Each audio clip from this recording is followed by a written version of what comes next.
അല്ലല്ല, ഞങ്ങള് ഇതുവരെ കൊടുത്തിരിക്കുന്ന സഹകരണം തുടരണോ എന്ന് ആലോചിക്കേണ്ട നിമിഷങ്ങളിൽ കൂടിയാണ് ഞങ്ങൾ പോകുന്നത്. ഞങ്ങളിപ്പോൾ അടുത്ത ദിവസത്തെ UDF യോഗം ഞങ്ങൾ ഗൗരവമായി ഈ വിഷയം ചർച്ച ചെയ്യും. കാരണം ഗവൺമെന്റിന്റെ ഭാഗത്തു നിന്നുണ്ടായിരിക്കുന്ന നിസ്സംഗത, പൂർണ്ണമായ അവഗണന. അത് പറയല്ല, കേന്ദ്രം പണം തന്നില്ല, നമ്മളതിന്റെ പോരാട്ടം തുടരുകയാണ് കേന്ദ്രത്തിൽ നിന്ന് പണം മേടിക്കാൻ. അവർ കണക്ക് കൊടുത്തില്ല എന്നൊക്കെ പറയുന്നുണ്ടെങ്കിലും കണക്ക് കൊടുക്കുന്നതിന് മുമ്പ് തന്നെ ഒരു തുക കൊടുക്കാമായിരുന്നു. തന്നില്ല, ഇതുവരെ തന്നില്ല. രണ്ടാമത്തെ പ്രശ്നം, ഇന്നിപ്പോൾ ഗവൺമെന്റ് ഹൈക്കോടതി പറഞ്ഞ 700 കോടി രൂപ ബാക്കിയുണ്ട് SDRF. 681 കോടി രൂപ വയനാട് ദുരന്തത്തിനും വേണ്ടിയിട്ട് മുഖ്യമന്ത്രിയുടെ ദുരിതാശ്വാസ നിധിയിലേക്കും ശമ്പളം, സാലറി വന്നതും അടക്കം 7,65 ലക്ഷം ചിലവാക്കിയിട്ടുള്ളൂ. അപ്പോൾ 681 കോടി രൂപ അവിടെയും ഇവിടെ 700 കോടി രൂപയുണ്ട്. അപ്പോൾ കാര്യങ്ങൾ തുടങ്ങാൻ ഒരു പ്രശ്നമില്ല, പക്ഷെ ഒന്നും ചെയ്യുന്നില്ല. ഈ ഭൂമി ഞങ്ങൾ തന്നെ 100 വീട്, മുസ്ലിം ലീഗ് 100 വീട്, 100 വീട് കർണാടക ഗവൺമെന്റ്, 30 വീട് യൂത്ത് കോൺഗ്രസ് ഒക്കെ പറയുന്നുണ്ട്. സ്ഥലം എടുത്തു തരുന്നില്ല.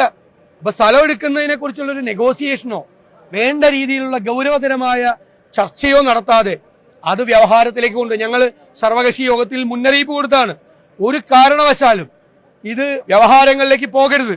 സർക്കാർ വളരെ ബുദ്ധിപൂർവ്വമാണ് ഇത് കൈകാര്യം ചെയ്യേണ്ടിയിരുന്നത്, പക്ഷേ ആ നയം ഉണ്ടായിരുന്നില്ല.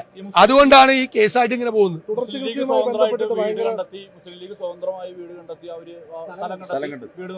അല്ല, ഞങ്ങളും പറഞ്ഞതാണ്.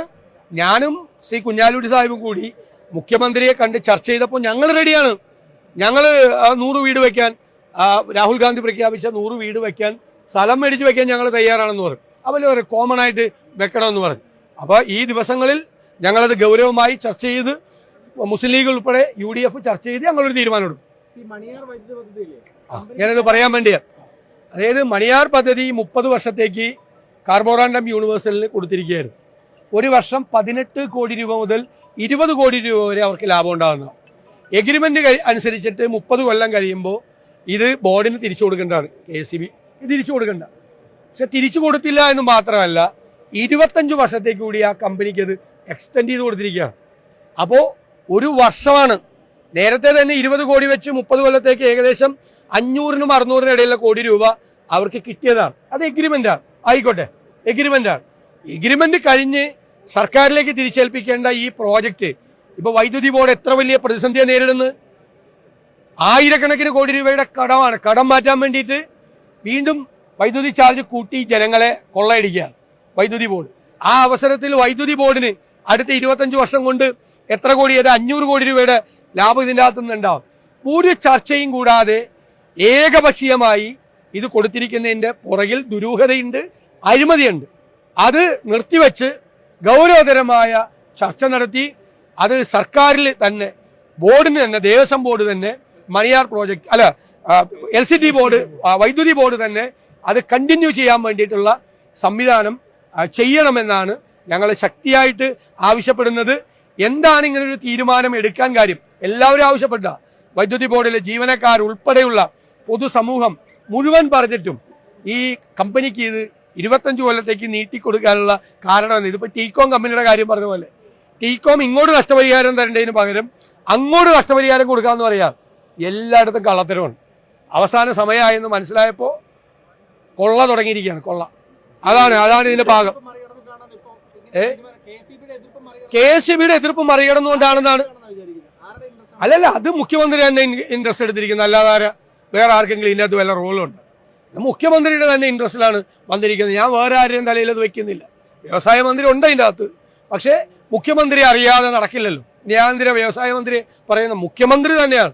മുഖ്യമന്ത്രി അറിയാതെ ഇതുപോലത്തെ ഒരു മേജർ ഡിസിഷൻ, ഒരു 500 കോടി രൂപയുടെ സ്റ്റേക്കുള്ള ഡിസിഷനാണ് അടുത്ത 25 വർഷത്തേക്ക്. അതിൻ്റെ വാല്യൂ കൂടിക്കൊണ്ടേയിരിക്കുള്ളൂ. ഈ 500 കോടി എന്ന് വെച്ചാൽ ഇപ്പോഴത്തെ കാൽക്കുലേഷനിലാണ് 500 കോടി. അത് 25 വർഷം കഴിയുമ്പോൾ ഈ വാല്യൂ ആണോ ഇപ്പോഴത്തെ 500 കോടിക്ക് ഉണ്ടാകാൻ പോകുന്നത്? വാല്യൂ കൂടും. അപ്പോൾ അത് കൊള്ളയാണ്. സാമ്പത്തിക താല്പര്യം അല്ലാതെ എന്താ പിന്നെ കമ്പനിയുള്ള സ്നേഹം? കമ്പനിയുള്ള സ്നേഹമൊന്നും അല്ലല്ലോ.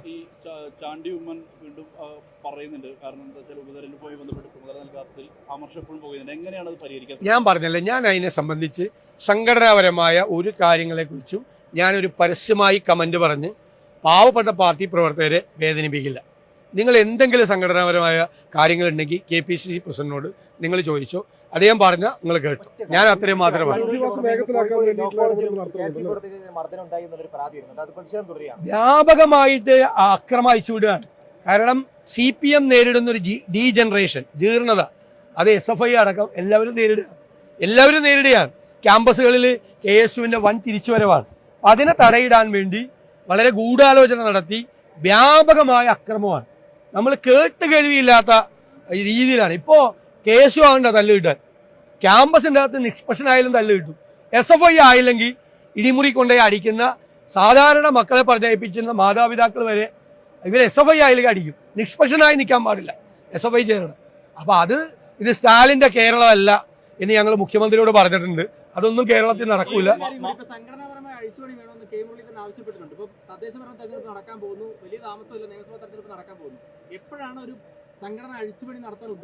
അതൊന്നും തീരുമാനിക്കേണ്ട ഒരാളല്ല ഞാൻ അതൊന്നും തീരുമാനിക്കാനുള്ള സ്ഥാനത്തല്ല ഇരിക്കുന്നത്.